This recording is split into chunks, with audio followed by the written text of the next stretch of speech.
नमस्कार, मी मीर कुलकर्णी. स्वागत आहे आपणा सर्वांचं माझ्या यूट्यूब चॅनलवर. तुम्ही पाहता इतिहासाची सुवर्णपाने. विषय सुरू करण्यापूर्वी सर्वप्रथम हा व्हिडिओ बघून घ्या. सर, उन्होंने मुझसे पूछा, कुछ नियम अध्यक्ष के भी होते हैं. मेंबर ने पूछा कि इंदिरा गांधी जी की सावरकर पे क्या व्यू थी. मैंने ये सवाल एक बार इंदिरा गांधी जी से पूछा था. हाँ, जब मैं छोटा था मैंने पूछा था और उन्होंने बोला, इंदिरा गांधी जी ने बोला कि सावरकर जी कॉम्प्रोमाइज्ड विद the British, wrote a letter to the British and asked for forgiveness for the British. और उन्होंने बोला, इंदिरा गांधी जी ने बोला that गांधी जी जेल गए, नेहरू जी जेल गए और सावरकर जी ने माफी मांगी थी. ये इंदिरा गांधी जी की पोजीशन है. माजी पंतप्रधान दिवंगत श्रीमती इंदिरा गांधी यांनी सावरकरांचा किती वेळा सन्मान केलेला होता. 1966 साली स्वातंत्र्यवीर सावरकरांचं जेव्हा निधन झालं तेव्हा त्यांना श्रद्धांजली वाहत भारताचा महान सुपुत्र, क्रांतिकारक असा सावरकरांचा उल्लेख केलेला होता. 1970 साली सावरकरांच्या नावानं टपाल तिकीट काढलं. टपाल तिकिटाचं वितरण करताना थोर देशभक्त त्यागमूर्ती वीर सावरकर असा उल्लेख इंदिरा गांधींच्या माहिती आणि प्रसारण मंत्रालयानं केलेला होता. 1980 साली इंदिरा गांधी पुन्हा पंतप्रधान झाल्या तेव्हा त्यांनी राष्ट्रीय स्मारक समितीला 11,000 रुपये देणगी दिली होती. स्वातंत्र्यवीर सावरकर राष्ट्रीय स्मारक समितीचे सचिव पंडित बाकले यांना एक पत्र लिहिलं. त्या पत्रामध्ये सावरकरांचा उल्लेख भारताचा महान सुपुत्र असा केलेला होता. 1993 साली जेव्हा इंदिरा गांधी पंतप्रधान पदावर होत्या त्याचवेळी स्वातंत्र्यवीर सावरकरांची जन्मशताब्दी होती. सावरकरांचं जीवन, त्यांचं कार्य, त्याग याची माहिती लोकांना मिळावी म्हणून त्यांच्यावर एक डॉक्युमेंटरी फिल्म बनवण्यात यावी असा आदेश त्यांनी फिल्म डिव्हिजनला दिला.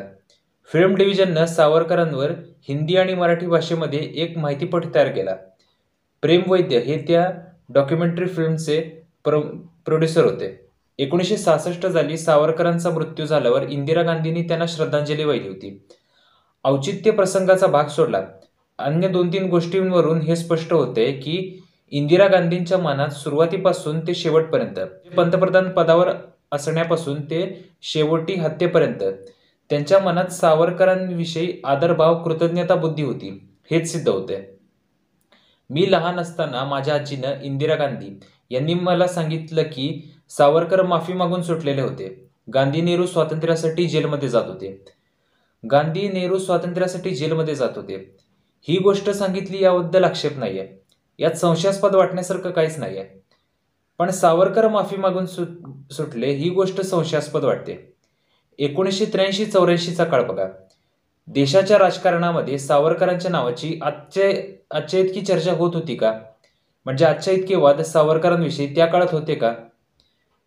राहुल गांधी जेव्हा शाळेत जात होते तेव्हा सुद्धा त्यांनी सावरकरांचं नाव ऐकलं होते की नाही ही मला शंका वाटते.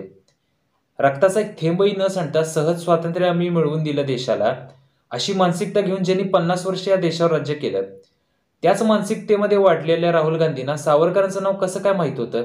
1996 साली जेव्हा केंद्रात अटलजींचं सरकार आलं संसदेच्या सभागृहामध्ये सावरकरांचं तैलचित्र लावण्यात आलं. पुढे अंदमानच्या विमानतळाला सावरकरांचं नाव दिलं. सावरकरांचं तैलचित्र जेव्हा पहिल्यांदा संसदेच्या सभागृहात लावलं तेव्हा सावरकरांच्या माफीनाम्याचा विषय निघाला होता आणि तो सुद्धा कम्युनिस्ट पार्टीचे खासदार सीताराम येचुरी यांनी काढला होता, काँग्रेसनं नाही. मग त्याच्या 12-13 वर्ष अगोदर आजी आपल्या नातवाला सावरकरांच्या या तथाकथित माफीनाम्याविषयी कसं काय सांगू शकते? आता जर ही गोष्ट आजीनं सांगितली तर त्याच वेळी आजीनं सावरकरांच्या नावानं टपाल तिकीट काढलं, स्मारक समितीला रोख देणगी दिली, फिल्म डिव्हिजनकडनं एक डॉक्युमेंटरी फिल्म बनवायला लावली. या सगळ्या गोष्टीबद्दल आपल्या आजीला जाब विचारावा असं नातवाला का वाटलं नाही? आजीनं या गोष्टी सांगितल्या नसतील? बरं, आजीनं नाही सांगितल्या, अंकल सॅम यांनी तर सांगितल्या असतील. स्वतः राजीव गांधींनी कधी सावरकरांवर टीका केली किंवा त्यांना विरोध केल्याचं कुठं ऐकिवत आहे का? लता मंगेशकरांचं ने मजसीने हे गीत ऐकून त्यांनी सुद्धा टाळ्या वाजवल्या होत्या. तो व्हिडिओ युट्यूबवर उपलब्ध आहे. मग जी गोष्ट आजी आपल्या नातवाला सांगू शकते तीच गोष्ट आपल्या मुलालाही सांगू शकते. त्याबद्दल चिरंजीव कधीच हयातीमध्ये स्वतःच्या हयातीत बोलताना आढळत नाहीत. राजीव गांधी, इंदिरा गांधी सावरकरांच्या हयातीमध्ये आणि त्यांच्या नंतर सुद्धा असे काही काँग्रेसचे नेते होऊन गेलेले आहेत ज्यांनी सावरकरांचा गौरव केलेला होता. जेव्हा या देशामध्ये काँग्रेस आणि डाव्यांचं राज्य होतं तेव्हा त्यांना सावरकरांचा धोका नव्हता, कारण तेव्हा सावरकर हे कवी, लेखक, फार फार तर क्रांतिकारक म्हणून नावरूपानं अस्तित्वात होते. गांधी हत्येनंतर सावरकरांचं राजकारण आणि हिंदू संघटनाचं कार्य याला खीळ बसलेली होती. त्यामुळे आता त्यांचा आपल्याला धोका नाही या विचारानं ते निर्धास्त होते.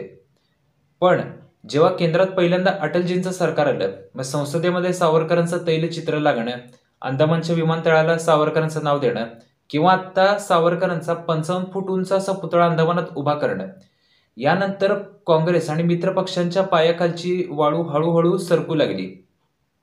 कारण कवी, लेखक, क्रांतिकारक सावरकर यांच्यापेक्षा सुद्धा राजकारणी आणि हिंदू संघटक सावरकर हे काँग्रेस आणि डाव्यांसाठी जास्त धोकादायक होते. सावरकरांच्या स्वप्नातलं हिंदुत्व, हिंदू राष्ट्र हे निवळ विचारांपुरतं मर्यादित होतं. त्यानं व्यावहारिक रूप धारण केलेलं नव्हतं. पण सावरकर स्वातंत्र्योत्तर काळात म्हणाले होते, मी माझा वारसा तुम्हाला देत आहे. त्यांचा वारसा घेऊन आज कोणीतरी केंद्रात आले आणि आता इतर राज्यात सुद्धा आलेलं आहे. आणि येत्या काही वर्षामध्ये भारताचं राजकारण हे सावरकरांच्या हिंदुत्व आणि हिंदू राष्ट्राभोवतीच आपल्याला फिरताना दिसणार. एकदा का सावरकरांच्या हिंदुत्वानं देशाचं राजकारण पूर्णतः व्यापून गेलं आणि त्यांच्या विचारांचं हिंदू राष्ट्र स्थापन झालं, तर तिथं आपल्याला कुठेही स्थान असणार नाही.